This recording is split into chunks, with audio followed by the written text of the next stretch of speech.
सर्वोपरि देश ही हो जिसकी पहचान।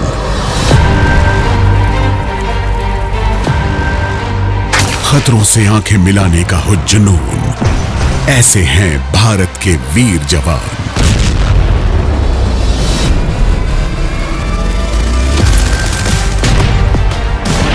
इन्हीं फौलादी जज्बों को देती है सेना एक नई पहचान। दे देश को अपने 4 साल सीना तान संकल्प कर। बहुत खास है युवाओं के लिए ये देश सेवा का अवसर।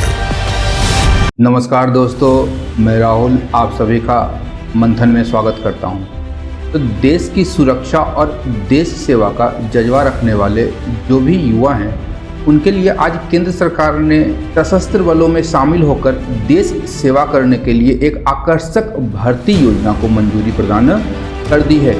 इस योजना का नाम जो रखा गया है वह रखा गया है अग्निपथ, तथा इस योजना के तहत जो भी युवा चयनित किए जाएंगे उन युवाओं को अग्निवीर कहा जाएगा। तो अग्निपथ देशभक्त और प्रेरित युवाओं को 4 साल की अवधि के लिए सशस्त्र बलों में सेवा करने की अनुमति प्रदान करता है।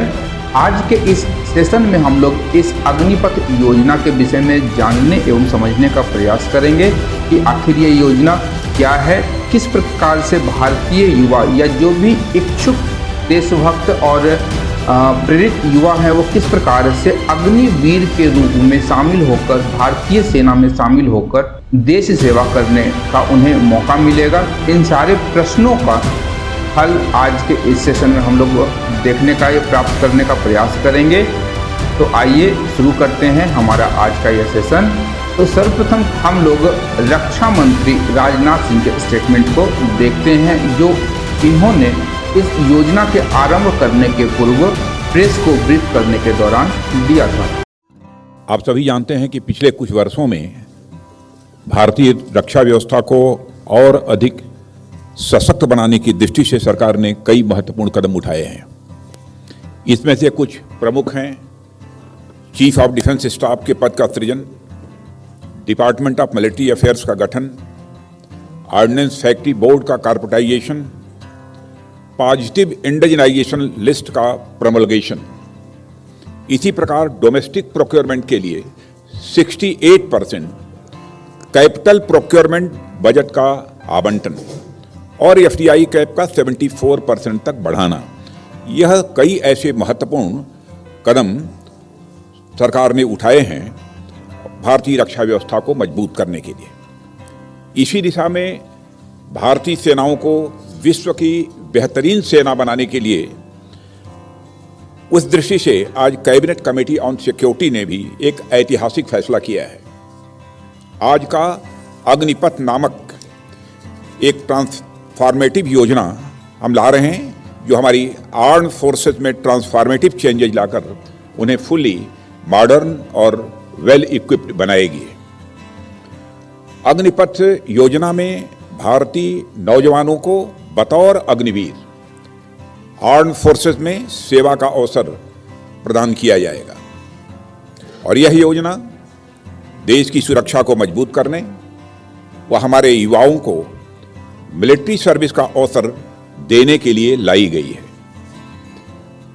आप सब मेरी इस बात से जरूर सहमत होंगे कि संपूर्ण राष्ट्र, खासतौर पर हमारे नौजवान, आर्म्ड फोर्सेस को सम्मान के नजरिए से देखते हैं। अपने जीवन काल में कभी न कभी प्रत्येक बच्चा सेना की वर्दी धारण करने की वह तमन्ना रखता है।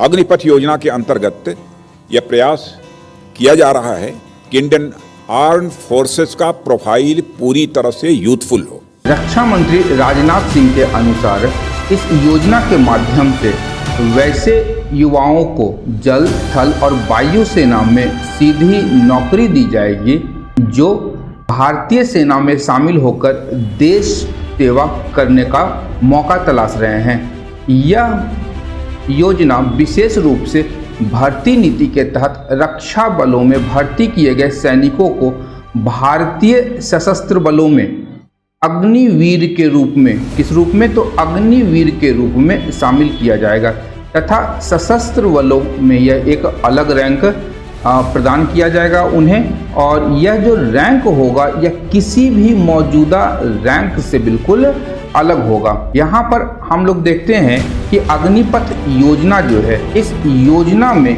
युवा जो है किस प्रकार से जुड़ सकेंगे या किस प्रकार से आवेदन प्रदान कर सकते हैं इस योजना के अंतर्गत। तो इस योजना के लिए जो न्यूनतम योग्यता रखी गई है वह सर्वप्रथम है कि जो आयु सीमा होगी वह 17.5 साल से लेकर 21 साल के मध्य होनी चाहिए। यानी जो भी युवा इस योजना में शामिल होकर के सशस्त्र बलों में, आर्म्ड फोर्सेस में शामिल होना चाहते हैं, उनकी आयु 17.5 साल से लेकर 21 साल के मध्य होनी चाहिए। इसके साथ ही आवेदक के लिए न्यूनतम जो शैक्षणिक योग्यता है, न्यूनतम शैक्षणिक योग्यता 10th या 12th उन्हें पास होना चाहिए। 10th या 12th पास कर चुके वैसे युवा जो 17.5 वर्ष से लेकर 21 साल के मध्य आयु वर्ग के हैं वह इस योजना के आवेदक के रूप में होंगे। यह जो योजना होगी उसकी जो चयन प्रक्रिया होगी तो उम्मीदवारों का जो नामांकन होगा वह सेवा अधिनियम के तहत केवल 4 साल के सेवा काल के लिए होगा। उल्लेखनीय तथ्य है कि इस योजना के तहत जो भी युवा सशस्त्र बलों में शामिल होंगे उनके लिए जो सेवा काल होगा वह 4 वर्षों का होगा। यद्यपि इस योजना में प्रावधान किया गया है कि 4 साल की अवधि जब पूरी हो जाएगी तो प्रत्येक सैनिक जो प्रत्येक बैच के होंगे, प्रत्येक बैच के जो सैनिक होंगे 4 साल की अवधि पूरा करने के बाद उनकी पूर्ण रूप से समीक्षा की जाएगी और जो भी पात्र उम्मीदवार होंगे उन्हें अस्थायी रूप से सशस्त्र बलों में नौकरी दी जाएगी। केंद्र सरकार का यहाँ पर मानना है कि जो राष्ट्र की सेवा में अपना योगदान देना चाहते हैं और जो युवा सेना की वर्दी पहनना चाहते हैं उन युवाओं के लिए सशस्त्र बलों में शामिल होने का यह एक सुनहरा मौका हो सकता है। इस योजना के तहत जो भर्ती प्रक्रिया होगी, जो भी भर्ती प्रक्रिया होगी साल में 2 बार भर्ती रैलियों का आयोजन इस अग्निपथ योजना के माध्यम से किया जाएगा। इस योजना में चुने जाने वाले युवाओं को 6 महीने का, याद रखिएगा 6 महीने का प्रशिक्षण प्रदान किया जाएगा। इस 6 महीने के प्रशिक्षण के उपरांत उन्हें 3.5 साल की सैन्य सेवा के लिए तैनात किया जाएगा। इस सैन्य सेवा के दौरान प्रत्येक युवा को एक आर्थिक पैकेज या फाइनेंशियल पैकेज प्रदान किया जाएगा जो उनकी सैलरी का हिस्सा होगी। इस योजना के तहत यदि हम लोग सैलरी की बात करें तो युवाओं को पहले साल 4.76 लाख रुपए का सालाना, ध्यान रखिएगा, सालाना 4.76 लाख रुपए की सैलरी या सैलरी पैकेज प्रदान किया जाएगा जो कि मासिक 30,000 रुपए के आसपास बनता है। और आखिरी साल यानी कि जो चौथा साल होगा उस साल सैलरी जो बढ़कर हो जाएगी वह 6.92 लाख रुपए की हो जाएगी, यानी प्रति माह 40,000 रुपए तक की वृद्धि चौथे साल में हो जाएगी। इस सैलरी के अलावा इस योजना के तहत जो भी नौजवान भारतीय सेना में शामिल होंगे उन्हें अतिरिक्त भत्ते भी प्रदान किए जाएंगे। उन भत्तों में जोखिम भत्ता, राशन भत्ता, वर्दी भत्ता और उपयुक्त यात्रा छूट भत्ता आदि प्रदान की जाएगी।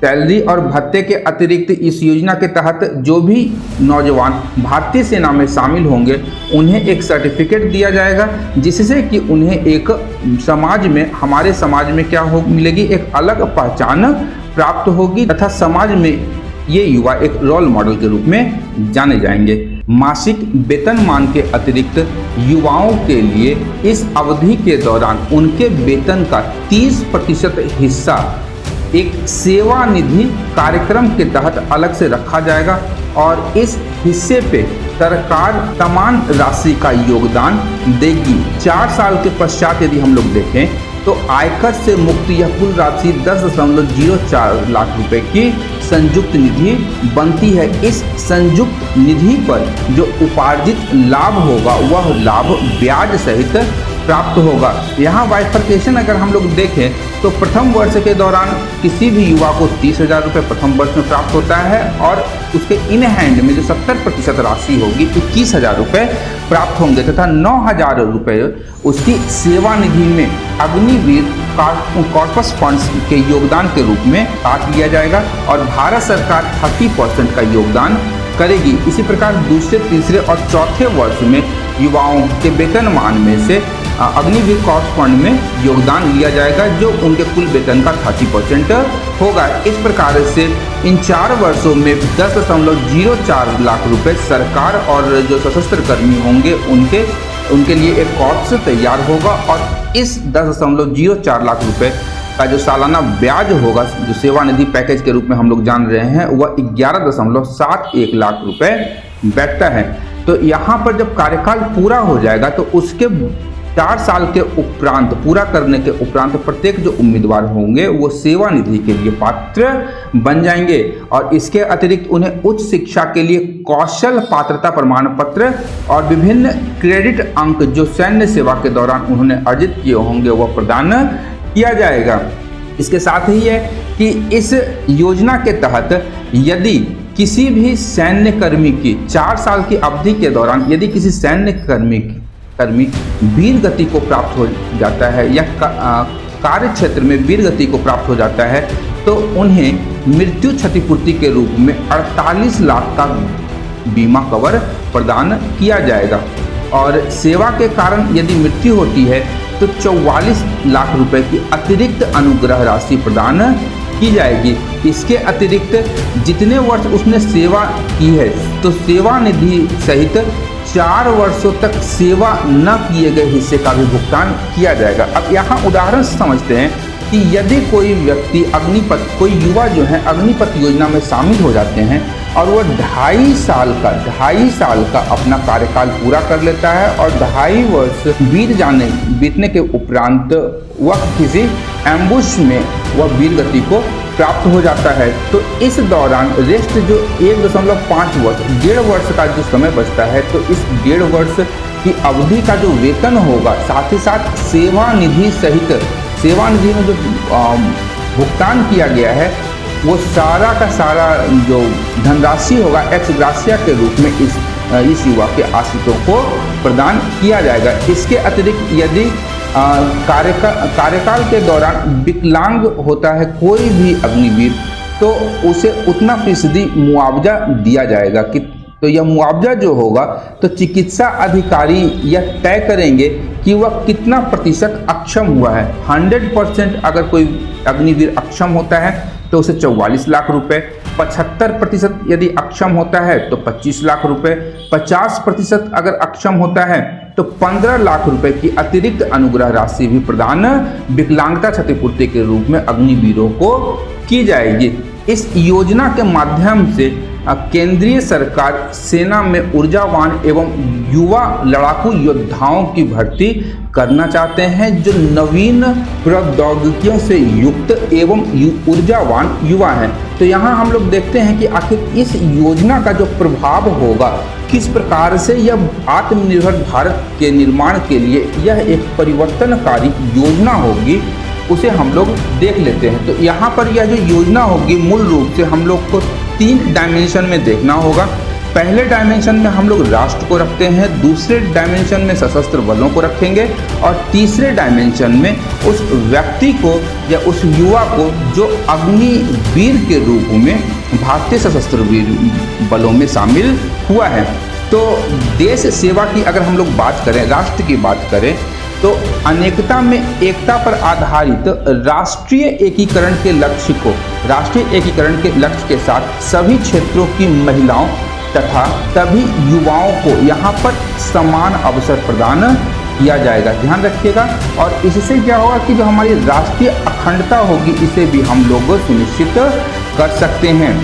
आगे है कि सिविल सोसाइटी में सैन्य लोकाचार वाले सशक्त, अनुशासित और कुशल युवाओं के माध्यम से हम लोग क्या कर सकते हैं, राष्ट्र का निर्माण कर सकते हैं जो युवा सैन्य गुणों से भरपूर और सशक्त युवा होंगे वह क्या करेंगे, राष्ट्र का निर्माण भी एक अनुशासित और सशक्त राष्ट्र का निर्माण करने में अपना सहयोग देंगे। सशस्त्र बलों की हम लोग बात करें तो वर्तमान समय की बदलती परिस्थितियों एवं जरूरतों के अनुकूल ऊर्जावान, सशक्त, विविध एवं अधिक प्रशिक्षित युवाओं के साथ युद्ध की बेहतर तैयारी करने का भारतीय सशस्त्र बलों को यह मौका प्रदान करेगा। इस योजना के माध्यम से कठोर एवं पारदर्शी चयन प्रक्रिया के जरिए सर्वश्रेष्ठ युवाओं को, भारत के सर्वश्रेष्ठ युवाओं का चयन किया जाएगा, जो युवा ऊर्जा और अनुभव के समुचित संतुलन वाले युवा प्रतिभा का चयन इसके माध्यम से करेंगे। इसके अतिरिक्त स्किल इंडिया का लाभ, यहाँ पर हम लोग स्किल इंडिया का लाभ उठाते हुए तकनीकी संस्थानों के युवाओं को भी समान अवसर प्रदान करेंगे। अब बात करते हैं कि आखिर जो व्यक्ति अग्निवीर या जो युवा अग्निवीर के रूप में शामिल होगा उसे क्या लाभ प्राप्त होगा। एक युवा के लिए सशस्त्र बलों से जुड़कर अग्निवीर बनने का या एक सैन्य कर्मी बनने का एक यह सुनहरा मौका होगा। यदि कोई युवा देश सेवा करना चाहता है, सशस्त्र बलों में शामिल होना चाहता है, तो उनके लिए यह एक सुनहरा अवसर होगा। युवाओं में सैन्य अनुशासन, शारीरिक योग्यता और एक बेहतर नागरिक बनने का ध्येय भी उनमें जागृत होगा। इसके अतिरिक्त जो अग्निवीर होंगे उन्हें सर्वोत्तम संस्थानों में प्रशिक्षण लेने और उनके कौशल और योग्यता को बढ़ाने का अवसर प्राप्त होगा। समाज में लौटने वालों के लिए पर्याप्त रोजगार के अवसर इस योजना के माध्यम से उन युवाओं को प्रदान किया जाएगा। साथ ही साथ उन्हें समाज में एक रोल मॉडल के रूप में भी जाना जाएगा। उनके नागरिक समकक्षों की तुलना में उन्हें एक अच्छा खासा वित्तीय पैकेज भी प्रदान किया जाएगा। 4 वर्ष की सेवा काल के उपरांत उन्हें एक मुश्त धनराशि प्रदान की जाएगी। और सबसे बेहतरीन चीज़ है कि यदि कोई अग्निवीर जो भारतीय सेना में शामिल हुआ है सशस्त्र बलों में इस योजना के माध्यम से, वह अपने रिज्यूमे या बायोडाटा में अग्निवीर का प्रयोग करता है कि पूर्व में वह अग्निवीर रह चुका है, तो वह भीड़ में सबसे अलग नजर आता है। यहाँ ध्यान रखिएगा कि एकदम अलग नजर आएंगे कि आप अग्निवीर थे, अब वहाँ से रिटायरमेंट लेकर के हम सिविल लाइफ में या नागरिक जीवन में फिर से अपना कार्य प्रारंभ करने वाले हैं, तो आपका रिज्यूमे भीड़ की बनिस्पत एक अलग दिखाई देगा। तो आज का जो हमारा अग्निपथ और अग्निवीर से संबंधित जो सेशन था यहीं पर समाप्त होता है। उम्मीद करता हूं आप लोगों को यहाँ पर कुछ नई जानकारियाँ प्राप्त हुई होंगी। आने वाले समय में इस विषय पे और भी अपडेट आएंगे जो बाद में रक्षा मंत्रालय के द्वारा जारी किए जाएंगे। जैसे ही रक्षा मंत्रालय कुछ इस विषय पर कुछ नवीन जानकारियाँ प्रदान करता है, मैं आप लोगों के सामने उससे संबंधित नए सेशंस लेकर के आऊँगा। अंत तक देखने के लिए धन्यवाद। देखते रहिए मंथन क्लासेस। Thank you.